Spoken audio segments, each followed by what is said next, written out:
రండి అందరూ రండి.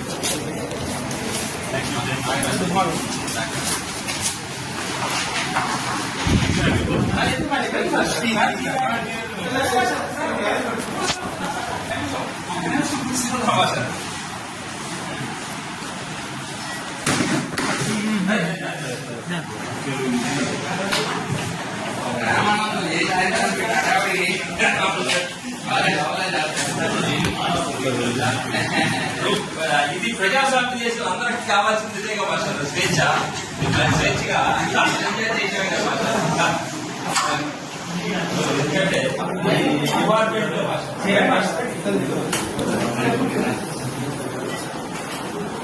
ఇదంతా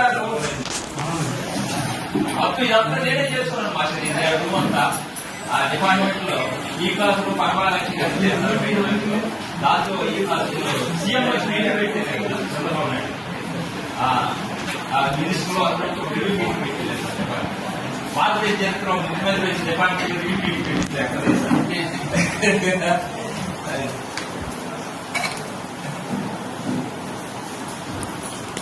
అంతా హ్యాపీ చేసే మా డిపార్ట్మెంట్ మొత్తం డెవలప్ చేయడానికి మాస్టర్ సపోర్ట్, రాజు గారి సపోర్ట్ తో మొత్తం 17 లక్షలు పెట్టి టోటల్ గా డిపార్ట్మెంట్ రినోవేట్ చేశారు మాస్టర్.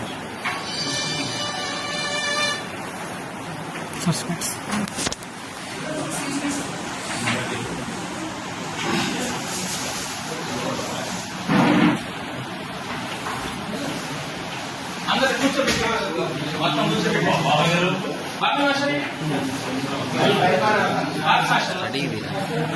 వచ్చేది వస్తుంది.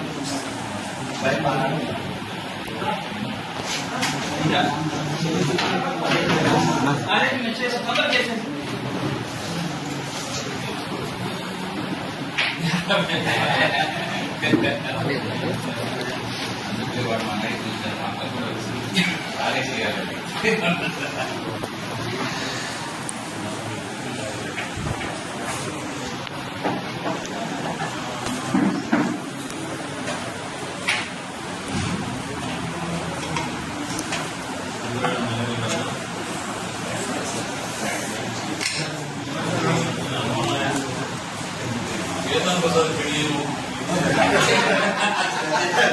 అదే మాకు చేస్తానని చెప్తున్నాడు. చెప్పలేదు మాట్లాడుతున్నాడు.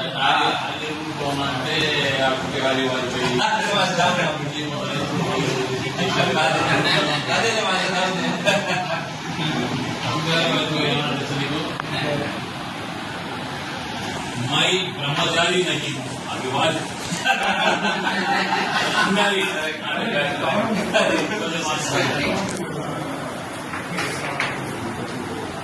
వాళ్ళు పార్లమెంట్ తీసుకెళ్లిన రోజు మెసేజ్ చేశారు కదా, ఆ రోజు అనిత గారు అధికారి గారిని మార్చిలో 53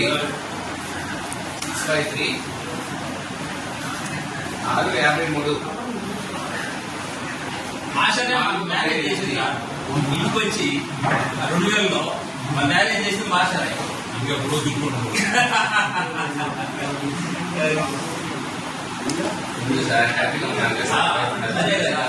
హ్యాపీగా ఉన్నాం. ఆశిస్తుంటాం రియల్ గా దేవుడు వెళ్ళి ఆశీర్వాదం చేసి యూనివర్సిటీలో మంచి పొజిషన్ అన్ని తీసుకెళ్ళి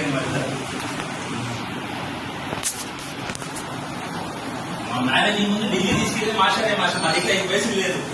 నన్ను డాడీ ఇద్దరు తీసుకెళ్లి పార్లమెంట్, అసెంబ్లీ, పార్లమెంట్, బాల్యగిరిలు, తర్వాత ఎర్రనాయుడు గారికి తీసుకెళ్ళాల మమ్మల్ని తిప్పి ఎట్టి రామారావు గారి దగ్గర కాదు నింపేస్తారు మాస్టర్ ఆ రోజున.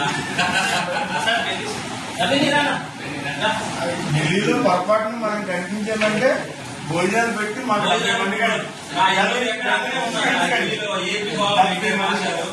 పెట్టి మొత్తం తిప్పేసి ఢిల్లీ మొత్తం చూపించారు. 5 పైసలు లేకుండా రోజున డబ్బులు లేదు మా దగ్గర రియల్ స్కాలర్స్ గా.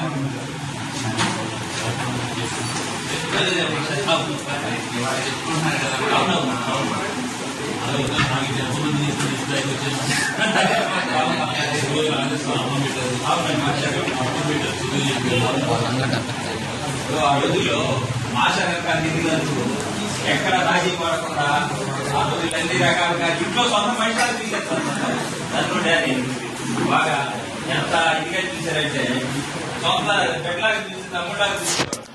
అన్ని రకాలుగా మాటలు చెప్పేవాడు, అన్ని రకాల చదువుకోవాలా ఏం చేయాలని చెప్పేసి ఇలా రండి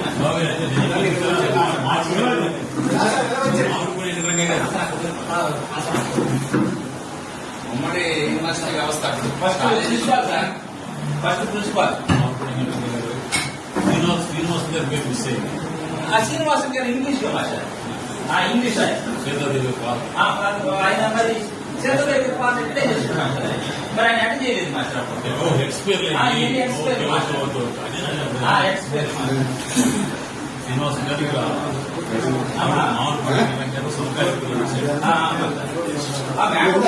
ఫంక్షన్ పెట్టి మాస్టర్ వాళ్ళ నాన్న పేరు మీద ఫంక్షన్ పెట్టి మాస్టర్ కాలం కూడా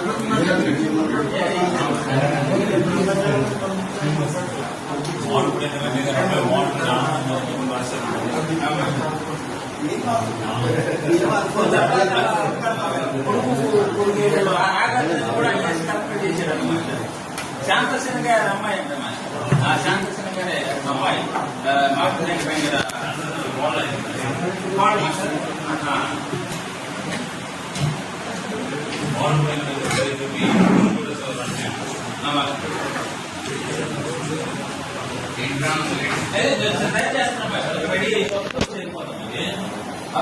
పిల్లలందరూ వచ్చారంట పిల్లలు గ్యాదర్ చేసి రెడీ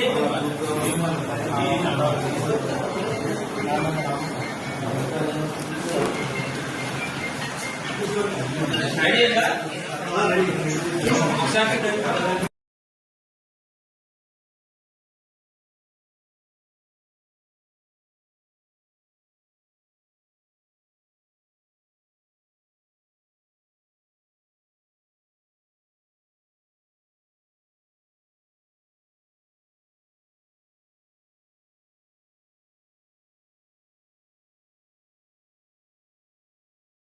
ప్రసాద్ గారు universal person different countries in the listing. Lakshmi Prasad garu, it is some parliamentary system.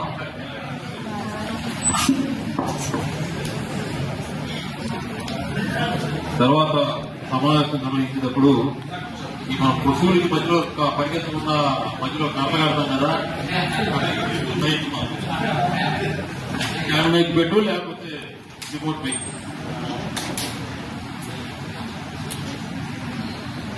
గౌరవనీయులు ఆచార్య నారాయణ గారు, నరసింహారావు గారు, రమేష్ నాయుడు గారు, నాగరాజు గారు, ప్రేమానందం గారు, విద్యార్థులు, మొట్టమొదటిగా నేను మన ఆంధ్ర విశ్వ కళా పరిషత్ కులపతులు రాజశేఖర్ గారిని, అదేవిధంగా కుల సచివులు రాంబాబు గారికి హృదయపూర్వకమైనటువంటి కృతజ్ఞతలు తెలియజేస్తారు.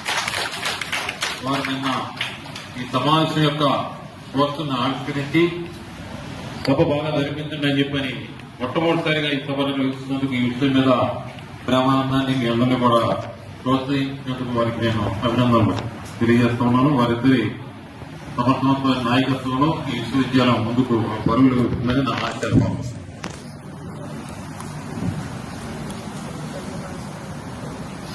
సెప్టెంబర్ 5 మీ అందరికీ తెలుసు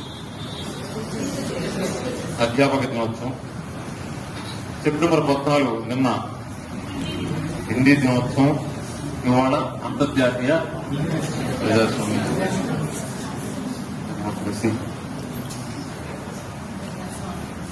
ప్రజాస్వామ్య దినోత్సవం. ఈ ప్రజాస్వామ్యం గురించి, ప్రజాస్వామ్య దినోత్సవ ప్రాముఖ్యత గురించి ప్రేమానందం గారు, నాగరాజు గారు, నరసింహారావు గారు, నారాయణ అందరూ కూడా మీకు నాయుడు గారితో సహా చెప్పవలసిందని చెప్పారు. నేను ఈ నెల 8వ తారీఖున న్యూయార్క్ మెన్హాటన్ లో హైట్ ప్యాలెస్ వాటర్ పని సరిపోతున్నారు. ఆర్థిక 12:30 ఫోన్ పోయింది నాకు. చట్టలవాడి నుండి ఫోన్ కట్టి ఫోన్ పోతే చూస్తే ప్రేమానందం రాత్రి 1 గంటలకు ప్రేమ ఆనందం రెండు కలిగించే రాత్రి కూడా ప్రేమ 2 ఆనందం 2. సరే అని నాయన అయిందన్నా అంటే అంత చేస్తున్నానంటే మళ్ళీ రావాలంటే నాకు రేపు ఉదయం వరకు గడువు, ఎందుకంటే నా టికెట్ 17వ తారీఖు న్యూయార్క్ పర్యటన. ఫస్ట్ రోజు పొద్దున్నే 9వ తారీఖు ఉదయం మన కాడని చెప్పి దేశంలో విషయంతో 20,000 అక్కడ మనం కన్ఫామ్గా నాకే ఉన్నది. కాబట్టి ఆ టికెట్ కన్ఫామ్ అయింది, వస్తాను. దానికి కారణం ఏంటంటే నేను ఇక్కడ రావటం, మిమ్మల్ని కావటం చాలా గొప్ప వ్యక్తి, నాకు అదృష్టం ఇదంతా భావించి పూర్తిగా నాన్న తినాలి. అది మీకు కాదు ఆనందం, నాకు ఆనందం. ఎందుకంటే ఈ విశ్వవిద్యాలయానికి ఒక చరిత్ర, ఈ కళాశాలకు ఒక చరిత్ర, అన్నిటినీ మించి ఈ సమావేశ మందిరానికి ఒక చరిత్ర. ఈ అసెంబ్లీ హాలు, ఈ కాన్వకేషన్ థియేటరు ఇవన్నీ కట్టక ముందు ఒకే ఒక ఆర్ట్స్ కాలేజీ గ్యాలరీ అని వచ్చింది. విశ్వవిద్యాలయ ప్రాంగణానికి ఏ గొప్పవాళ్ళు వచ్చినా ఈ ఆర్ట్స్ కాలేజీ గ్యాలరీలోనే ఇక్కడ నుంచినే ఉపన్యాసం. అంత చరిత్ర ఉంది ఈ సమావేశం. తరువాత మీరు సామాన్యులు కాదు, మీలాగానే నేను, వెంకయ్యనాయుడు గారు, బాలయ్య గారు, ఎర్రన్నాయుడు గారు, కమ్మపాటి హరిబాబు గారు, కణా వెంకటరావు గారు, తమ్మినేని సీతారాం గారు, పద్మనాభయ్య గారు, వివిధ రంగాలలో నిష్ణాతులైన పెద్దలంతా కూడా ఇలా కూర్చున్నారు విద్యార్థులుగా ఉపన్యాసాలు. కాబట్టి మీలో భవిష్యత్తులో ఎవరెవరు ఏమవుతారనేటువంటిది అది మీ చేతుల్లో. మేము కూడా ఏ విధంగా అయితే ఈ స్థాయికి చేరినప్పుడు పలానా వారు ఉపన్యాసాలు ఎలా కూర్చుని మేము ఉన్నాము అనేటువంటి జ్ఞాపకాలు తీసుకొచ్చులు మా ఉంటాయో, అలాగే మీ జీవితాల్లో కూడా అప్పుడు పలానా వారు మాట్లాడారు అనేటువంటి ఒక జ్ఞాపకం మీ మనసులో ఆ స్థాయికి చేరినప్పుడే అంతకంటే మేము ఉన్నాం. కానీ మనసులో ఎంత ఆనందంగా ఉంటుంది. ఇప్పుడు ఈ గేట్లు కట్టేశారు, తిరుపతి వరండాలు నడుస్తుంటే గేట్లు కట్టారు, ఇది ఫ్రీ రావాలని చెప్పారు. ఆ గేట్లు తీసి ఉండేవి, తీసే గేట్ ఉండేది అక్కడ.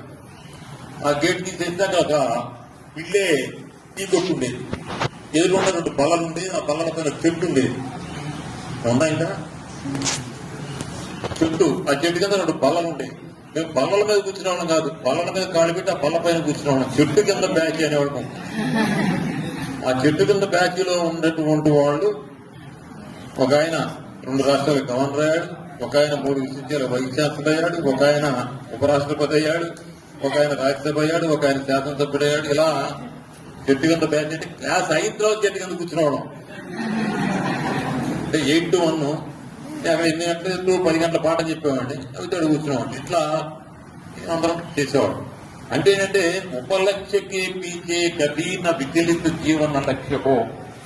లక్ష్యం ఉపలక్ష్యం, ఉపలక్ష్యకే పీచే, ఉపలక్ష్యం వెనకమాల మన లక్ష్యం పోకూడదు. లక్ష్యం మనం పెట్టుకోవాలి.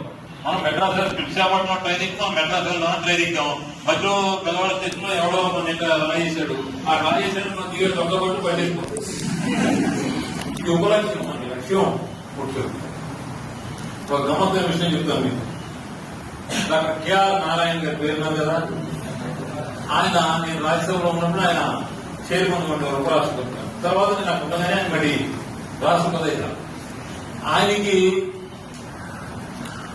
మన క్లాస్ లో స్టూడెంట్స్ మీద కొంతమంది ప్రత్యేకంగా ప్రేమ ఉంటుంది కదా, అట్లాగే కొంతమంది నా మీద ఆయనకి ప్రత్యేక అభిమానం ఉంటుంది. హిందీలో మాట్లాడాలంటే చక్కగా ఆలోచించేవాళ్ళు.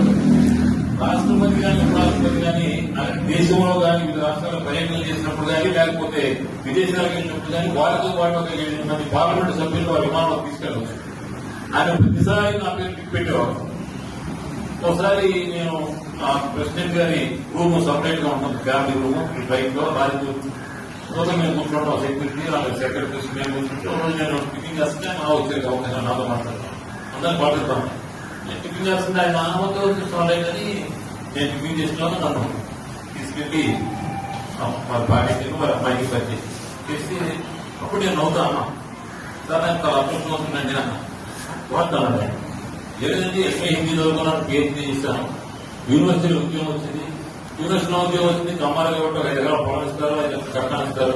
ఒక అన్నదానికి వెళ్ళడం, ఒక కోటలో 10 నిమిషాలు వెళ్ళడం, ఆ కోటలో బీచ్లో ఏ కూర్చుని చెప్పుకొని వారి జీవితం హాయిగా ఉంటున్న రోజుల్లో ఇవాళ భారత రాష్ట్రపతిలో వారి సొంత విమానాల్లో వారితో ప్రయాణం చేస్తున్నాను నేను.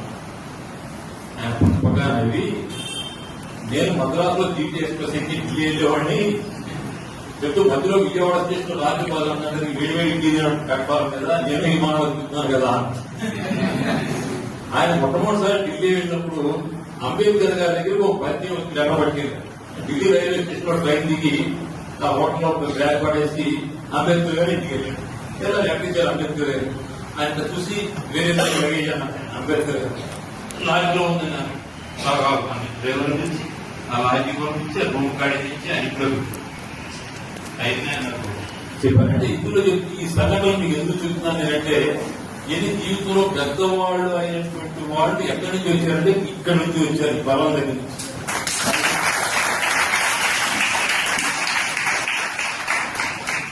నరసింహారావు గారు నాకు 50 సంవత్సరాల మిత్రుడు. ఇవాళ మీకు తెలిసిన ప్రేమాన్ని ఉంది.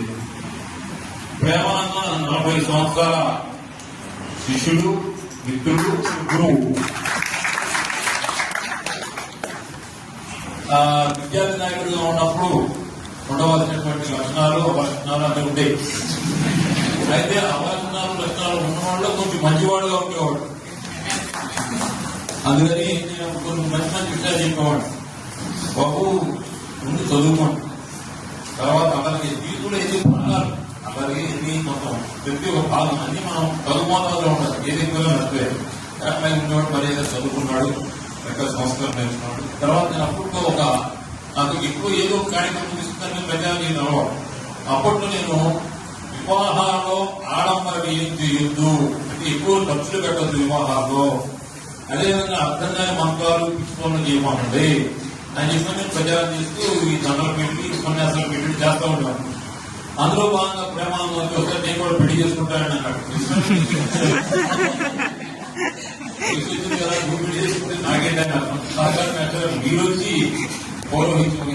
అదే త్వరలో ట్రైనింగ్ ప్రత్యేకం కార్యక్రమం అంతా వెళ్ళి పెళ్లి చేశాను. పెళ్లి చేసుకున్నది అప్పుడు నుంచి కూడా మేటర్ పెళ్లి చేశారు, నేను బాగున్నాను, ఈ రోజు ఇంటికి నుంచి పోయేది కాకపోతే వాళ్ళు కూరేది తగ్గించాడంటే నా నేను చూస్తూ హాయిగా ఉన్నాడు అనమాట. అట్లా మనం జీవితంలో పైకి రావాల్సినటువంటి అవసరాలు ఉన్నాయి.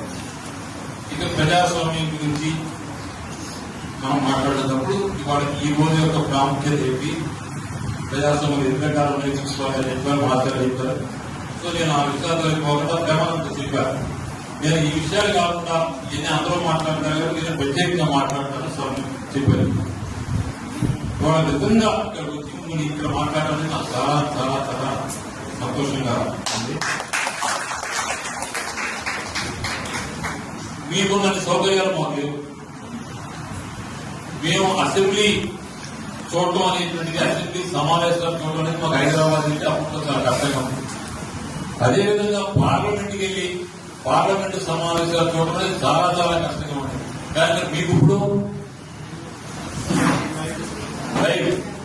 మన బెడ్రూమ్ లో కూర్చుని హాయిగా చూడాలని కోరుకుంటే చూసుకోవచ్చు. హాస్టల్లో పడాలి కూడా చూసుకోవచ్చు. అంటే వాట్ ఈస్ గోయింగ్ ప్రజాస్వామ్యంలో మనకి అసెంబ్లీ, మన పార్లమెంట్ ఏం జరుగుతుంది అనేటువంటి ప్రత్యక్షంగా చూసేటువంటి ఒక అవకాశం మీకు ఇవ్వడం. మరి మీరు ఎంతమంది వార్తాపత్రిక చదువుతారో అది కూడా నాకు తెలీదు. ప్రజాస్వామ్యం ఇవాళ ఎలా ఉంది అంటే, నాకు ఇక్కడ బయలుదేరి వచ్చే ముందు ప్రజాస్వామ్యం ఎలా ఉందంటే నేటి పెరగారు ముందు ఇవాళ ప్రజాస్వామ్యం మన దేశంలో ప్రపంచ ప్రజాస్వామ్య దేశాలలో, కేవలం మన దేశంలోనే కాదు ప్రపంచ ప్రజాస్వామ్య దేశాలలో ఉంది అనేటువంటిది నా అభిప్రాయం. ఈ ఆర్ట్స్ కాలేజీ ప్రాంగణంలో అడుగుపెట్టిన తర్వాత ప్రజాస్వామ్యం ఎలా ఉంది అంటే నాకు ఏమనిపించిందంటే సర్వేపల్లి రాధాకృష్ణ గారి విగ్రహం లాగా అనిపించింది.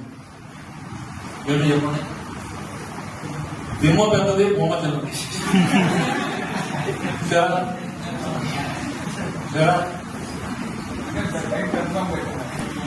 అదే దిమ్మ మీద పని చేసుకోవాలి చేసిన వాడు బొమ్మ చేసిన వాడికి అన్నారు. అంటే మనం ఆచరణ వేరు, ఇక్కడ మనం చెప్పేటువంటి ఉపదేశాలు వేరు, ఆశయం వేరు, ఆచరణ వేరు. మనమంతా కూడా ఇక్కడ పొలిటికల్ సైన్స్ మనం చదువుకుంటాం అంతే తప్ప దాని ప్రాక్టికల్ దాని ఇంప్లిమెంటేషన్ దగ్గరికి వచ్చేటప్పుడు మనం తక్కువగా మనం దాని గురించి మనం ఆలోచిస్తాం. నేను ఒక 2 విషయాలు చెప్తాను. మీరు రాష్ట్రంలో ఇంట్లో మీరు పరిశోధన చేసుకోవాలి కదా, మళ్ళీ ఎంపీలో PhD చేయాలి కదా, చేసినప్పుడు మళ్ళీ మార్క్స్ లేకపోతే